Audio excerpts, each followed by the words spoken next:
जी जाते नहीं बाजार है। जा रहे हैं बाजार तो थोड़ा मछली लेते आइएगा, खाने का मन कर रहा है। हाँ ठीक है, चल बढ़िया से रहिए।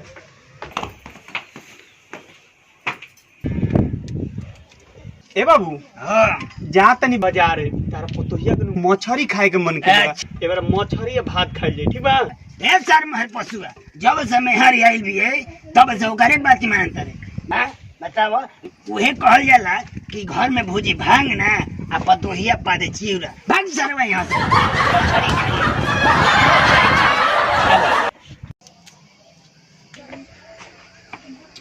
अरे साला झोरवा तो छोड़िए देनी।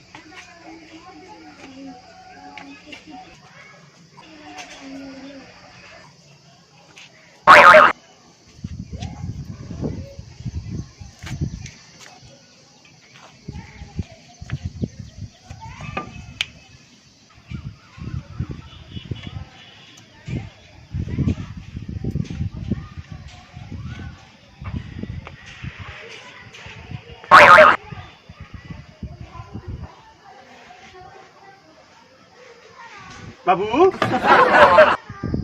ये क्या करते रहो? ए बेटा, ए सब तो बानर बाड़, बस पत्नी बड़ा सुंदर ले आई बड़ी रे। बोला बता, एगो हमारो खातिर ले ले आई रहतो। अच्छा, ये छाता बाजार के समोसा नु हो कि तोहरो के लेते आई? अच्छा बेटा, एगो जमाना रहे कि हम अपन मेहरारू तोर माई बना दे, वो तो सिर्फ हमार रहे। आई बताओ, हमारे मरला के बाद ये पूरा धन जन जायदाद तोरा नामे हो जाए। यही बताओ बेटा, तारा जीते जी एगो चीज हमार ना हो भाग नहीं, चल भाग ऐसे भागो। मैं पढ़ रहा हूं ने, तारा खाना वाना बनावे ला तैयार करने का कर दो। हेलो नमस्कार प्रणाम, हम हैं एक्टर राजेश राठौर उर्फ भुल्लू प्रधान। आप लोग देखत नहीं आरएन भोजपुरी कॉमेडी। अगर ये वीडियो अच्छा लगी तो हमारा चैनलवा के सब्सक्राइब कर देवे के बा। अरे बाबू, अब जौन घंटिया की चिन्हवा होला नु ओकरा के दबा देवे के टन टन बज जाओ, ताकि हमने के हर नए वीडियो आप तक पहुंच जाए। तबनी के मिलब जा फिर अगले वीडियो में, तब तक लेके नमस्कार प्रणाम। हंसत रहे लो, मस्त रहे लो, खुश रहे लो। जय हिंद, जय भारत। जय भारत। जी बोलिए। निकल आगे न फरावठा। क्या बात है ए पार्टनर? अगर हमनी के दोनों आदमी रही जा रहते बानी जगह में, लेकिन एगो बात ही बा, पूरा गौवा के कनमा में न के मंगूरी को दिले बानी आजकल। जानते रहो बाबूजी डंटा लेके जो है लैंड पे चली जा।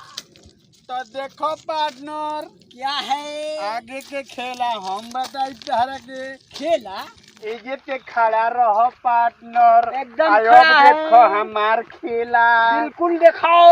होई देखो मारो डुबुक। अरे डुबू कैसे? डुबुक ई कैसे डुबू?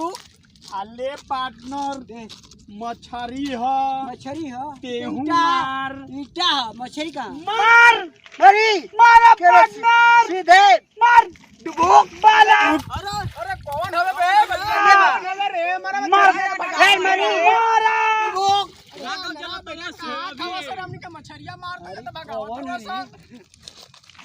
आ कहत रसा लगवा से का हो गइले?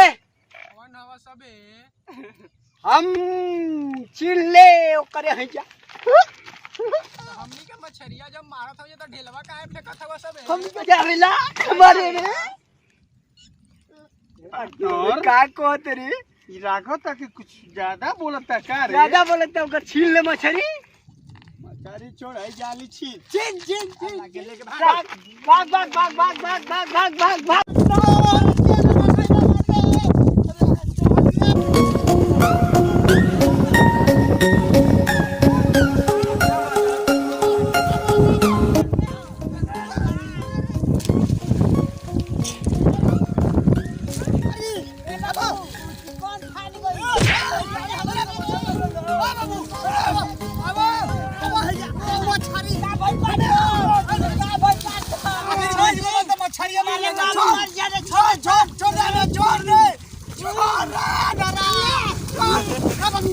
आखिर भीड़ में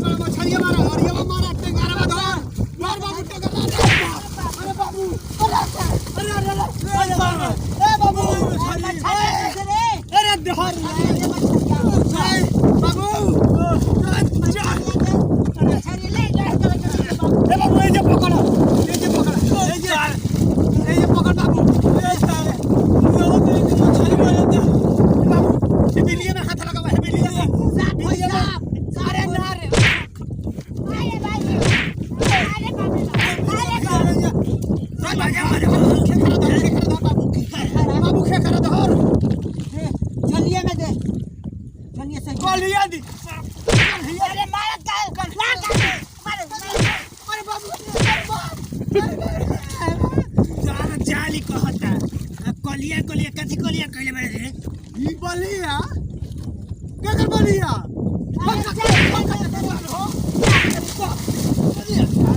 मैया देन सिया पड़े भाई बाबू ढेर मछली मारा बाबू एक ऐसा घसक चलो ठीक है बाबू जाए कहां से रे भाईना ए बाबू हमर गोड़ा में का अरे भाईना गोड़ा में का दर्द करे अरे भाईना अरे भाईना जाए अरे बाबू अरे भाईना ना जीता रे जाए कैसे रे अरे भाईना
बाबू पानी धर ला धर अरे बाबू पानी पियल बा धर ला धर अरे हे बेटवा पर ला मुआई बे रे पानी निकाले के बा पानी केकर निकाले के बा पानी अरे पानी ना रे पानी कहत अरे निकाल पानी निकाल पानी निकाल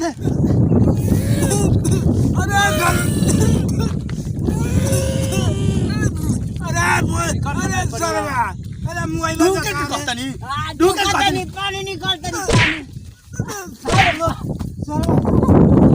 ये भैया ये कौन सा सरवा के पत्थर में तो बाबू की गलत है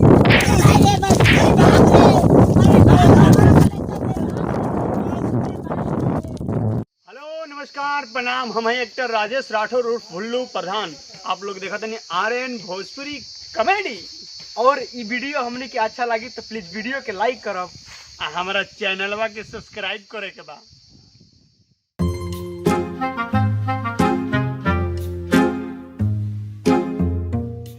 गोइल तो गोइल का हमर तो बुझाते नहीं के खोजत खोजत एकरा था की गनी है ये तो बाकी ना बुझाते नहीं के। प्रधान जी कौन सरवा चिल्लाता रे? आओ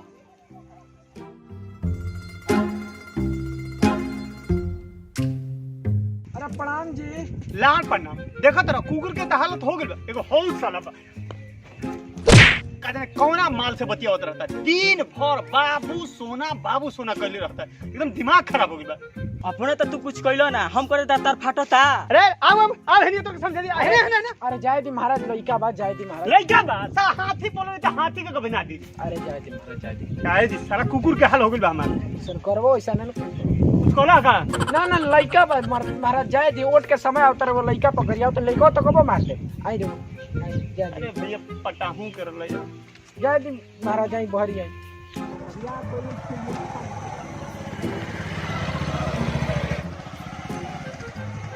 ए प्रधान, हमारा गांव का अगर नरी ना बनल तो तार अगली बार प्रधान तार माँ भुलवा दे, बुझा तक ना। यही इज्जत रह गिल बा। ये बारी की जीत जाए दो तो बताओ तनी सारे के। आवो सुनाओ समाचार। का सुनाई, प्रधानी के चुनाव लगे आ गइल, रउआ खेत कोड़े पर ध्यान देता। जीते उते के विचार बा कि ना? नहीं यार, जातर कैसे बोल के जाता रहा। ये बारी के जीतल बहुत जरूरी बा।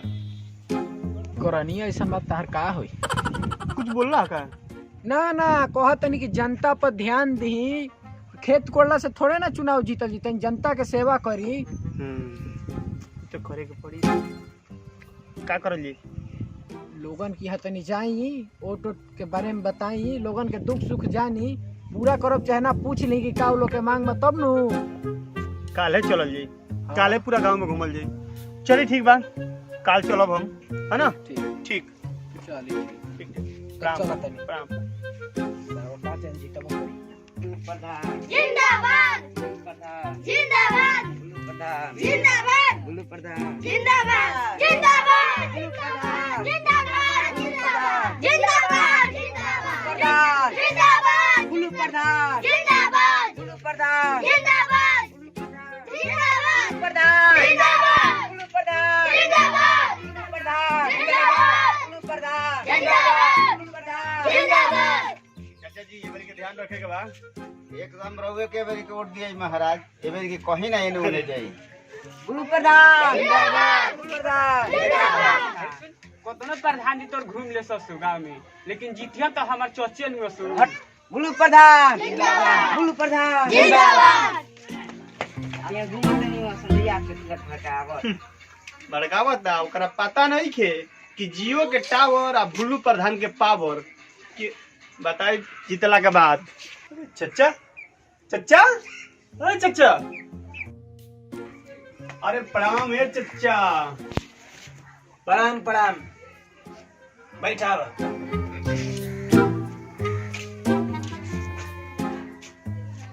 और कुल बताई, गांव के सर समाचार सब ठीक बानू? सब कुछ तो ठीक के बा ए चचा, बस तनी गणिए दुखाता। तो सुई लगा दी का? हाँ? ये सब छोड़ आपन सुनावो। हम का लाल सुनाई अपन? तू तो वोट लेके मुखिया बनी गइल। हाँ? आ कहत रहा कि सरकारी कौन करवा दे, आज तक ले कुछ ना कहलो। सर समाचार का खा के बताई तारे के। हाँ? अरे ये सब छोड़ा ना ये चचा। होई के हो चचा? अरे बुढ़बा को तोर चाची न रे, जीतला के बाद सब केहू के भुला जाता रह तू। हाँ? ये चाचा तो चाची या आची से कम नहीं हो। ये मुखिया के नाती छछड़ा तारा वही में आगे लग जा, मोझ हंसू तो नहीं। देखिए चाचा जी, प्रधान को गरिया रही है अब। गरी है ना तो तारा के न्योता दिहन कि तू आके खइब। हाँ? ये तो गलवा जीती। अरे याजे के छेछड़ा हो, 36 को बेहाया, 36 को निर्लज मरले, तब ई ससुरा पैदा भइले। यही तारे मुखिया थोड़े बन गइल भाई। हाँ? मुखिया जी तार बात सुन के तो हमारे एगो कबीर दास जी के दोहा याद आवता है। तो मुंह में कफोत खदी रखल बड़ा सुनावो। पोथी पढ़ी पढ़ी जग मुआ, हुआ ना चुतिया कोई, जे तोहरा के वोट दे वहे चुतिया होई। चाचा जी दोहा तो बहुत ही अच्छा था, लेकिन लाल हमको कुछ समझे में नहीं आया। अरे बुढ़बक तोरा का समझ में आई? पढ़े के बेरा तब मकई में झोरा धरता। हाँ? की चाचा जी ये सब ना गांडू वाला बात हमारा से मत करी। ये बारी के फिर इलेक्शन आवा था, अब फिर हमारा को वोट देके हमारा के फिर से प्रधान बना दी। घेवड़ा वोट ले ली हो। देखी चाचा यहाँ हमरा बकचोदी सुने खातिर नहीं आई। हमारा के वोट देव कि ना देव? तोरा का वोट ना दे, बात फाइनल बा एकदम। का वोट ना देबो ना देखिए चाचा, आप हमारे बारे में जानते नहीं हैं, गाड़ फाड़ देंगे।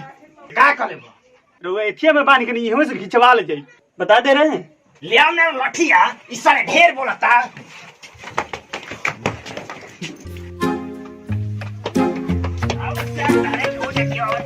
करा के मार बात छोड़ा बनाए, करा के वोट ना दे दे। ए बूढ़ी, वो साला के वोट दे दिया नु, तो तू अभी हमारा के देना देखू तोरो के लठियो हंस दे।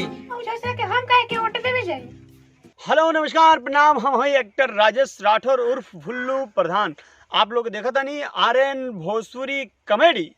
हम हैं सिंगर व एक्टर सोनू सितारा उर्फ फेकू बाबा। तो आप लोगों की वीडियो अच्छा लगी तो सब्सक्राइब करिए, लाइक करिए और फैला दीजिए अपना कमेंट ढेर करके सारा। बताई जा कि हमनी की कॉमेडी कैसन लागल है। हमनी की वीडियो बनावे के बस एक ही उद्देश्य रहला कि जे भी हमारा गांव के प्रधान बा, वो मुखिया बा, वो अपन कर्तव्य अपना अच्छा से निभाओ और थोड़ा गरीबी पर ध्यान दी जा, ना तो हे भूल प्रधान निहाल हो जाई। बाकी हमनी के हंसावे की कोशिश के लिए बन जाए, ये बात के दिल से ना ले लोग, एकरा के ढेर सारा फैला दिलो। ठीक बा, लव यू।